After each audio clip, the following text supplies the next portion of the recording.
हर time वेला बैठा रहंदा है साडे नाल कोई काम ही करा दिया कर इत्थे गर्मी वेखो किन्नी है मेरे कोल नहीं हुंदे काम ओ करा छड़िया काम वेख किन्ने प्यार नाल तैन तेरा बड़ा भरा कह रहा मैं भी तो तैन प्यार नाल ही कह रहा ना अल्लाह करा देना आ चल आ जा जल्दी जल्दी इत्थे सफाई करी दी गर्मी वेखो किन्नी है काम कराओ इन्हां नाल इन्हां और काम हैं एक ही अब्बू दा लव लेटर ते नहीं खोल के वेखदा शायद मेरे वास्ते कोई सबक होवे इहदे विच मैं खलील अहमद अपने पोते फैजान वास्ते इस खतरनाक गर्मी तो बचन वास्ते बगैर बिजली तो चलने वाली एक जादुई चीज बनाई है जो कि अपने घर दे नाल जेहड़े प्लाट विच दफन है। वाह दादा जी वाह कमाल कर दिता जी।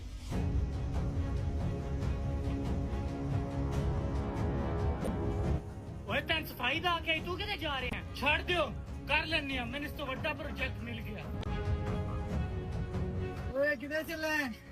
भाई जी मेरे दादे मेरे वास्ते एक बहुत कीमती चीज रखी है जे मैं लब ना गई अते ठंडक ही ठंडक हो जानी है। वाह तेरा दादा बड़ा सखी है भाई जी क्या करिए पोतियां नाल प्यार ही बड़ा है। 1 2 3 4 5 6 7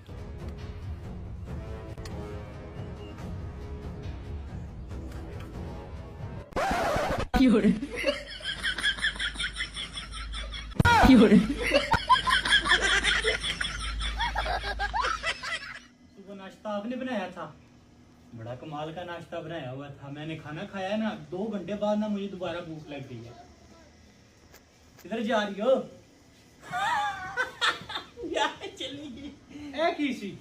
मम्मी मैं प्रैक्टिस कर रहा मेरी जो बेगम होएगी ना फिर मैं बेगम नाल मस्करियां करया करांगा मजा आया करेगा।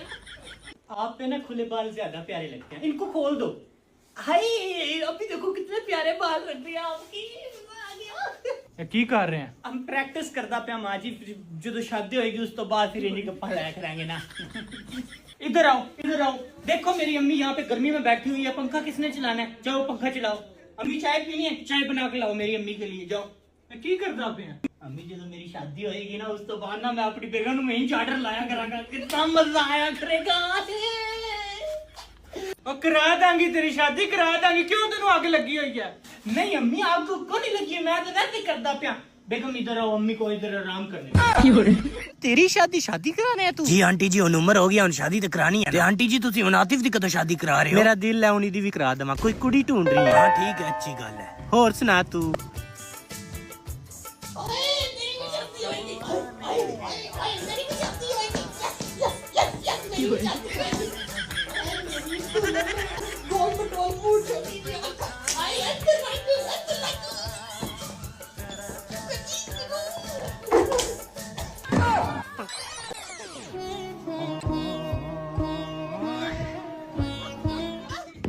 हाँ बच्चे किसनु मिलना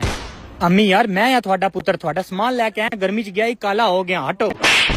मेरे पुत्र दा नाम लेके अंदर वड़दा है चल ना जा तू यार अम्मी मैं यहाँ किवें मनोगे तुम मैं नहीं भी हो जावा ना तावी अपने पुत्र ਨੂੰ पहचान लवा